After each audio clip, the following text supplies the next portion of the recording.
Welcome to the show. Thanks for joining another week. Have a great show planned for you today. Later on, I'll have with me my guest, Chris Regan, one of my law partners. We'll be talking all about defective products, especially things you may have heard in the news, such as talcum powder, Johnson & Johnson baby powder, some may know it better as. But first, we'll start with some of our usual features. And I wanted to start off talking about, it's wintertime, it's cold out there, and this is a really good time of year to take a look in the closet and see, do you have an extra hat, extra pair of gloves, an extra coat that maybe you could give away to someone that doesn't have one this time of year. Youth Service Systems has a winter freeze shelter typically, Salvation Army. Different places will accept donations for those that don't have these essential winter items. And with Christmas just coming, sometimes people get a new coat as a gift or a pair of gloves, that type of thing. It's a good time to take a look and see what you may be able to give to those that are less fortunate. I intend to do that this weekend myself, take a little bit of a look. Got a nice pair of new gloves for Christmas this year from my guest today on the show, Chris Regan. So I'm going to take a look and see if I have any that maybe I could spare now and give to someone that maybe doesn't have any. You always think, well, boys, these are still in decent shape. I'd rather not part with them, but if you have extra, give to those that don't. So it's, this time of year, January, February, pretty tough for those that don't have a coat or a hat or gloves. So take a look and see what you can do. Legal tip today also, and this legal tip is something that I've seen come up time and time again in my law practice, which is that people just don't ask enough questions. If you are going to hire someone to perform some type of service for you, ask questions. If they are good, they will not mind you asking those questions. For example, if you were going to have a doctor perform a surgery on you, ask that doctor, have you done this surgery before? How many times have you done it? When was the first time you did it? When's the last time you've done it? If they're a good doctor, they won't mind you asking those questions because they'll be able to effectively answer them to your satisfaction. If they can't, then maybe you should look for a different doctor. Same thing with respect to, say, a contractor. Have you ever put an addition onto a house? Have you ever put a deck on? How many times have you done that? Is there one that I could go take a look at that you've done that's close by? If they do a good job, if they're competent, they won't mind you asking those questions and answering them and then letting you even take a look at their work.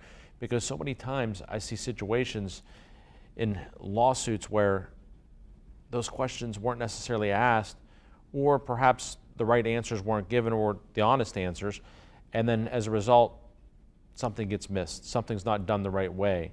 So, really ask questions and don't be afraid to do that. Turn to a quote this week, and to give you the quote, then I'll tell you who it's from. The more you like yourself, the less you are like anyone else, which makes you unique. Walt Disney said that. And I thought that was particularly interesting because so many times I think we see where people compare themselves to others, and that's why they find fault with themselves instead of just looking at themselves and saying, I like this about me. I'm comfortable in my own skin, instead of comparing themselves to others. And especially in the world of social media, I've talked a lot about social media in recent shows, but social media is so much, you only see the goods. I mean, you see people complaining a lot, but it's about themselves. So oftentimes you see the good. I'm a good parent because I take my kids to do this. I am a good employee because look what I did. Those types of things. So you start thinking, gosh, I haven't done those things. You start looking at those. Well, you don't see there's negative in those people's lives too. They struggle with things as well.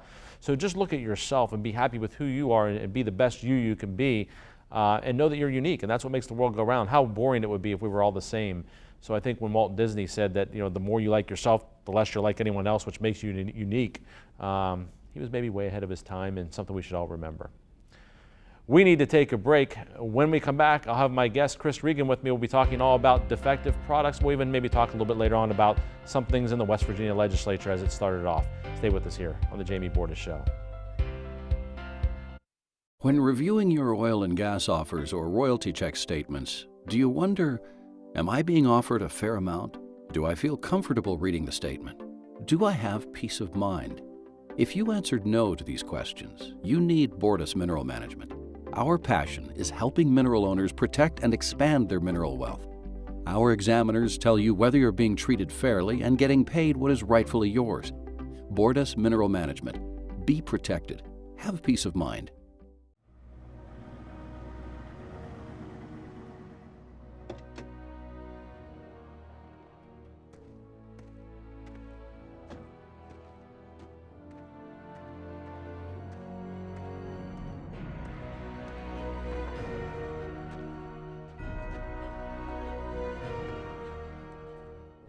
recommended by the highest authorities. Danoon Lumber. Looks like a bad one's coming. Yeah. Right?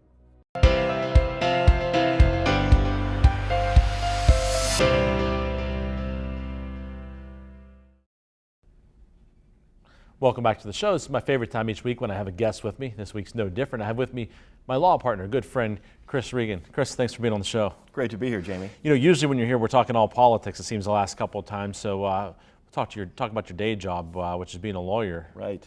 And, you know. That's going okay. Well, you seem like you got a fresh haircut and everything, so you must be doing okay. But,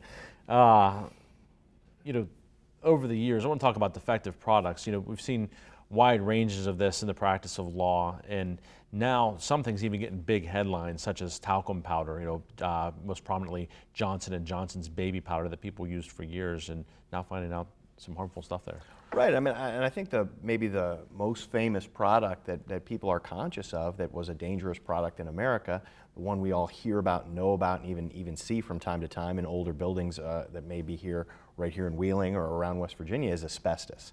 Asbestos was everywhere in the 1920s, 30s, 40s, 50s, and 60s, until around the 60s it was discovered that it was one of the most dangerous products known to man because it causes a terrible form of lung cancer called mesothelioma. And now talcum powder, another product that has been in very wide use all throughout the country for many, many years by millions of people, actually has been found to contain asbestos. Yeah, you know, and it sounds like the way that this is, the reason that it's in that is that it's oftentimes mined. The talcum and the talc and the asbestos are kind of in the same places in the earth, and you know, right there, so it mixes in. And apparently, documents have been discovered that Johnson & Johnson knew this was in its powder, and it didn't matter. That's exactly right. I mean, it's a replay of history. Asbestos was such a profitable product, and it was a very useful thing, so it was sold so widely that the companies, Johns Manville and other companies, covered up what they knew about its dangerous properties for decades. And when it was ultimately discovered, of course, there were lawsuits and damages that continue to this day, and some of those companies were actually bankrupted. Of course, in Johnson & Johnson's case, same thing. They had memorandas, they had studies, they had information about the dangers that come not just from the asbestos, but from the talc itself to people who are using this product on their bodies for many, many years, and they kept that quiet to protect their profits, to protect the stock price, to protect their careers there, and now cancers are being caused at a very disturbing rate.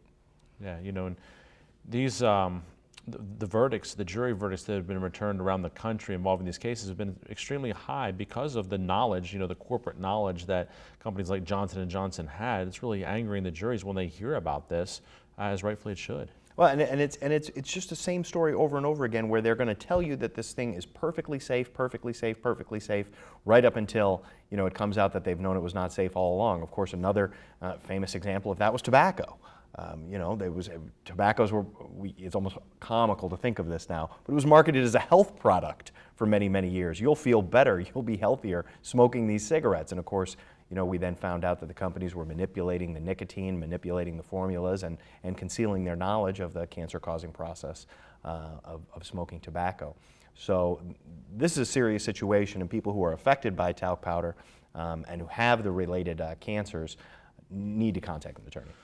Chris, I know you've handled cases involving other types of defective products as well over the years, you know, things, even cases against big companies like Pennzoil, for example, over the years, and others. And, you know, these companies spend a lot of money on these cases. You know, you file a lawsuit against them, they're going to hire the best lawyers they can find and spend as much money as they have to try to win these cases because they don't want their their products to go away because they're making a lot of profits on them. Well, yeah, and let me explain. I mean, the reason that occurs, the reason that product liability litigation is so complex and expensive and difficult and requires really challenging work to be done on the lawyers for all sides, is that if you have a car wreck or an injury lawsuit that we're used to hearing about, it's just one situation, one plaintiff, one defendant. But when a product that is being sold by a company to millions of people all the way across the country, particularly dangerous drugs that we haven't talked about yet, then if it is bad in one case, you're going to find that it is bad all across the country. And so instead of one situation where one person got hurt, if the product is deemed to be dangerous, it needs to be recalled or modified, taken off the market. So companies fight these lawsuits extremely, extremely hard. But nonetheless, we have done some of those cases with pretty good success. You know, one of the things that you've really done well, I know, over the years with that type of thing is, getting to the bottom of, the paperwork. That when they're trying to hide documents and you see the shenanigans they're trying to pull and saying, filing motions, what are called motions to compel. The other side has to do this. The judge forces them to do it, or motions for sanctions when you find out they're trying to hide something that the judge told them they had to turn over. Oh, it goes right back to the, even the mob keeps two sets of books. These companies know their product better than anyone else. And so you rarely find that by the time enough injuries and harm has accumulated to the public that the company did not anticipate what was happening. And so memoranda, also in the seatback collapse litigation against cars, people may not realize today how flimsy the seats in cars used to be. And what happened is in rear-end collisions, the seats in many makes and models of cars would break. And this had the effect of subjecting the passenger to much greater injuries, including very devastating injuries where a person would ramp up the seat and be ejected from the vehicle, and very bad injuries to people in the back seats, including children. Well, they knew that these seats broke because they test these cars, but they kept the regulations down to sell cheaper cars in greater volume until eventually litigation uncovered all of General Motors, in particular, internal documents and testing that showed they knew how weak seats amplified the injuries and harms that were caused in motor vehicle collisions. And of course, two of our partners, my dad, Jim Bordas, and Scott Blass, tried one of those cases and won the first ever second impact seat back collapse case. That was against Honda. I remember they even had to get a Japanese interpreter for one of the depositions that they took in that case. But really, one of the nice things about that is changed the way that our vehicles are made to make them safer for us now, and have some better seats than what were being produced back in the perhaps the 70s, 80s, et cetera. Yeah, it's a tremendous service because when you do the case and you do it the right way and you call the company's attention to what's going on and make sure that your client is vindicated, you also have the effect of hopefully getting that company to change its ways and make modifications to the product so that they don't cause the injuries in the first place. Because, as we all know, for that they can apply a formula that says, well, if we pay off the lawsuits, it's cheaper than fixing the product. Well, you need to crank that number up, obviously, on the damage side to make sure that it's a better deal for the company to fix the product than it is to just litigate the cases. We need to take a break. When we come back, we'll talk a little bit about those drug cases that Chris is referring to, and also talk about what's going on in the early days of the West Virginia legislature. Stay with us here on the Jamie Bordas Show.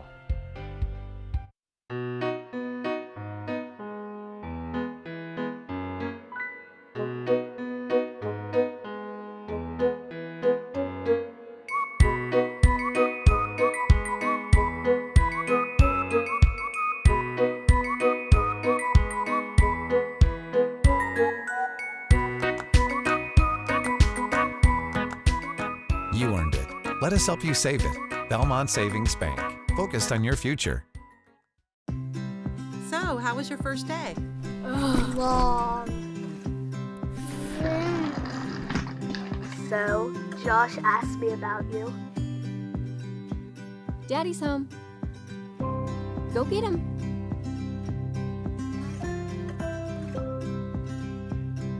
For your home, for your life, for more than 50 years. The Hardwood Specialists. Denoon Lumber.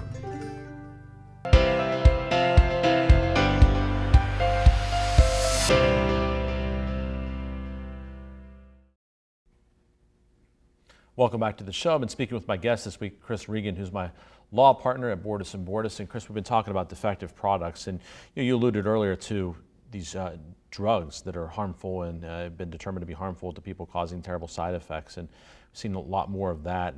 Sometimes people hear about them on a news show or whatever, but some really bad stuff. Right.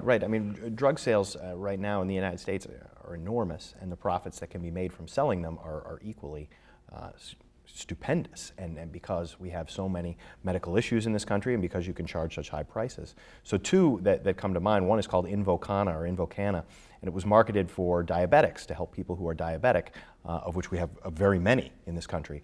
And so it had a potential to be an enormously profitable drug, but it has devastating effects to the kidneys of those patients. And there's now a very large, what they call a multi-district litigation over all the people that have been harmed by that drug. Another that's been out there is called Taxotere. And this was a chemotherapy drug that was used primarily on women, but also on some men, and it just duplicated the effect of an already existing generic drug, but they wanted to sell it as something better, and what it caused was just like terrible and permanent hair loss for a lot of female cancer patients who otherwise would not have experienced that hair loss. So you have hair loss during chemotherapy, but it can come back afterwards. Well, with Taxotere, a lot of times it can't, and it doesn't. And that's a terrible thing for people to sustain as they're trying to recover from one disease, and they find out they have a permanent side effect that was totally unnecessary for them to experience. Of course, you mentioned multi-district litigation, and people may think, well, you're talking about a class action. It's not the same as a class action. Sometimes people get notices in the mail that, oh, you could be a part of this class action, and then you get a coupon back or something like that. Multi-district litigation, very different. You have your own case. It's just that some of the common issues are decided in a particular court where the same judge will be, instead of a bunch of different judges hearing the same issues, a judge will hear those issues. Right. I mean, sometimes a class action for you will take care of itself, where if there is a large settlement, you'll receive notice of it and you may receive a coupon or a small check in the mail. But in multi-district litigation, you need to hire your lawyer and make sure that your case is filed in that litigation. And lawyers from all over the country will gather up those cases and file them in a central place. But if you don't file your case, if you don't hire an attorney and get yourself into the litigation, then you won't get anything. So it's important, if you're affected by these situations, to make sure that you've had a lawyer advise you about them.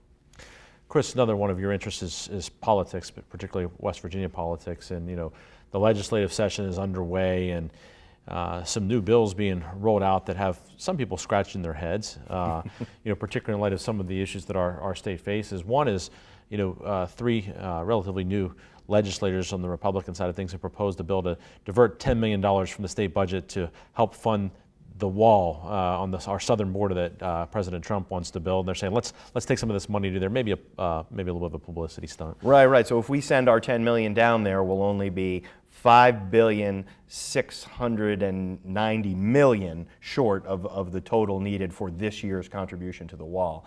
I mean, really, after some of the past years where I was quite active down there, I didn't think things could get much sillier, but here we are. We've got teachers, we've got firefighters, we've got police officers who need new equipment, we've got workers, people doing vital functions for our state that need raises. We have our roads, the conditions that our roads are in, the projects that are not yet being done, from the big Roads for Prosperity that we all voted for.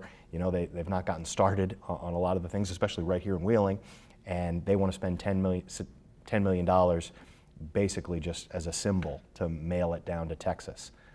It's pretty ridiculous. Yeah, particularly given the fact that, we're not even on the border anywhere close to it. It just doesn't make any sense, and it kind of just shows just for publicity for these legislators to try to get in the news, and it worked. I mean, here we are. We're talking about it. We're talking about it. They got on Fox News, I think. So it seemed to work for them. But some other things, really being pushed. An intermediate court of appeals, something that affects, of course, the line of work that you're in, and being proposed, by the Chamber of Commerce for a number of years that, hey, we need to have an intermediate court of appeals in West Virginia. Right now, it goes right from a circuit court, some type of judgment or ruling, to the Supreme Court.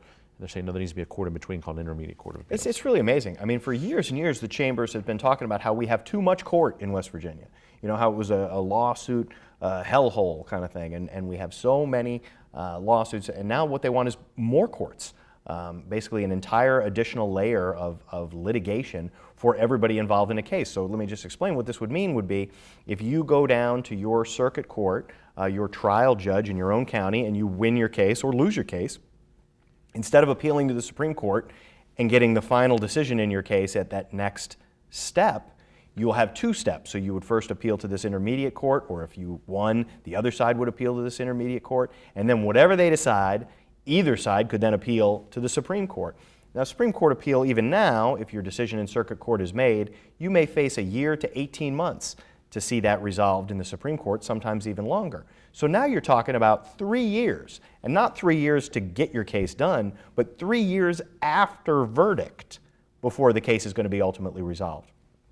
Why this is good for anybody, I don't know. In fact, I have a hard time even seeing the Chamber's own angle, except just delay.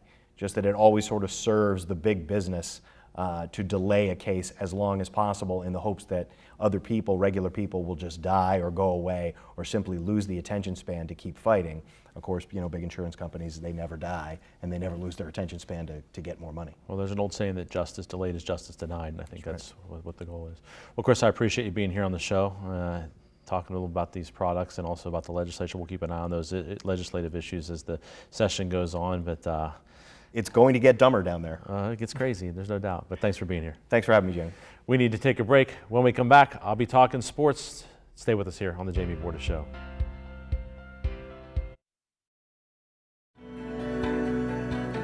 People in nursing homes are some of the most vulnerable members of our society. They're there because they can't take care of themselves. Those facilities have a duty to take care of our loved ones. And when they don't, it's important they're held accountable. We've not only collected record results against negligent nursing homes, but more importantly, we've helped so many families get the answers and closure they so badly needed. Bordas and Bordas, fighting for justice. We're Panhandle Cleaning and Restoration, and we're gonna save you. We've got it down to a science, an absolute state of art.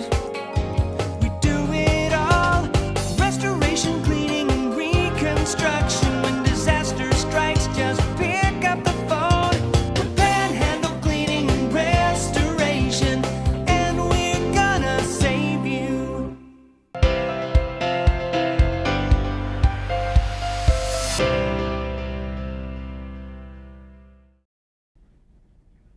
Welcome back to the show. It's time to talk sports. We'll start with the NFL playoffs. I got them all right last week. Rare that happens. The week before I got 3 out of 4, so pretty good that week. But it's also rare that I take all of the home teams or the favorites. I mean, I took all the number 1 and number 2 seeds last week. I just felt like those teams coming off of that rest and the seasons they'd had, they were going to be tough to beat, and they were. They all came out on top. Chiefs, Patriots, Saints, Rams, all winning. The 4 most high-powered offenses in the league, really, in those 4 teams. And they used to say defense wins championships. Maybe not so much anymore. Maybe you got to outscore people these days. But these teams do have a lot of firepower and good quarterbacks and a lot of talent around them. And now some really great matchups this week. The Chiefs and the Patriots. That'll be the second game on Sunday. The early game, the 3:05 game, will be the Saints and the Rams. And you look at that game, and I really feel like it could go either way. I've been so impressed with the Rams. You look at, they can throw the ball, they can run the ball. I mean, you've got 2 running backs. I mean, Gurley's been, I've liked him since he was at Georgia. But then on the defensive line, some talent there as well. So, I mean, for the Rams. But, I come back to, when I look at the New Orleans Saints, I always come back to Drew Brees. The guy just, he's been so good for so long. He went through some years there where he didn't have a lot around him, but now he does. And I just feel like being in New Orleans, I mean, it's going to be so loud. A tough place for the Rams to play. They have a much younger, more inexperienced quarterback. I think that makes the difference, is that the Rams have all that experience in Drew Brees. I picked the Saints versus Patriots to be in the Super Bowl before the playoffs started. I'm going to stick with the Saints. I think New Orleans gets it done, moves on to the Super Bowl. On the AFC side, that'll be the late game at 6:40. And now you got the Chiefs hosting the Patriots. Little different scenario for the Patriots, not in Foxborough this week. They're so good at home, very, very tough to beat there. Now they go on the road. It's going to probably be a really cold day in Kansas City. That's one of the loudest outdoor stadiums in the league, if not the loudest. A really tough place to play. But again, I think when I look at these 2 teams, awful lot of firepower over there on Kansas City side, but all of that experience in New England. And I just think that makes a difference. Patrick Mahomes has been unbelievable, had an incredible year, but he hasn't been in this type of setting before, and really even in college. I mean, he didn't have this type of situation. So his first time being in a championship type environment, and then Tom Brady on the other side, the most championship winning quarterback in NFL history, and Bill Belichick, the most winning Super Bowl winning coach in NFL history. So I just think too much for the Chiefs to overcome. I think, it's not their year just yet. A great year, but I think New England gets back to the Super Bowl. I think it'll be Patriots versus Saints in the Super Bowl, just as I predicted before the playoffs started. So I'm going to stick with that. But should be some really fun games to watch this weekend with those offenses that'll be, really putting up some numbers. Mountaineer basketball, man, tough to even watch right now. I mean, certainly, if not the most struggle that Bob Huggins has faced when he's been in Morgantown, pretty darn close to it. I mean, just can't seem to get any combination that can get it done. Mountaineers, let games slide by, lose big leads, get blown out by other teams, and just really a nightmarish type season that makes you wonder if you even want to watch anymore. But the one thing I'll keep saying is that Bob Huggins is a very experienced coach. He's been a great coach for a number of years. He'll find a way to scrap something together, but what could be considered a good season is gone. I mean, that's gone by the wayside.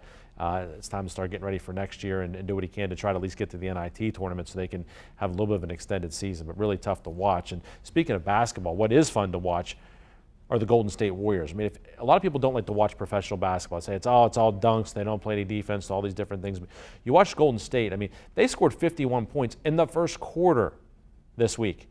I mean, 3-point field goals all over the place, and these guys can just shoot the basketball, and they pass the ball as well as any professional team I've seen in a long time. That's what I think makes them so fun to watch, is all the passing, the great shooting, and they're about to get DeMarcus Cousins back as well, so they're going to add an all-star down in the paint to the mix of guys that they already have. It'd be awfully tough to beat, but they're fun to watch. If you don't have a chance to watch them, it's worth tuning in just to see them sometime and see what they're all about. Mountaineers are starting to put their football staff together, but they seem to still be looking for a quarterback. This transfer situation is a really fluid thing, and like dominoes, one piece falls and the other one comes into play. And there was some thought that the Mountaineers would have a shot at Tate Martell, who was transferring from Ohio State. He ends up landing at Miami. Jalen Hurts from Alabama transfers to Oklahoma this week.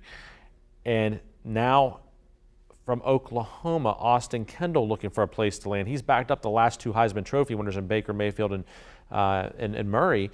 And now he needs a place to go. He's graduated, so he's eligible right away. But there is a conference rule.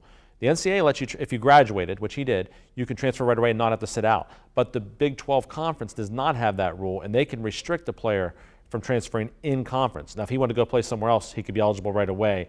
But to go from Oklahoma to WVU within the Big 12, Oklahoma can block him and make him have to sit out a year. So he may end up landing somewhere else because of that, because it looks like Oklahoma is going to block him from transferring in conference, which you hate to see. I mean, if the kid's not going to play there because they're bringing Jalen Hurts in, let him go play somewhere. But I also understand they don't want to face him, when they play the Mountaineers. That's all the time we have this week. Thanks for tuning in. We'll see you again next time on the Jamie Bordas Show.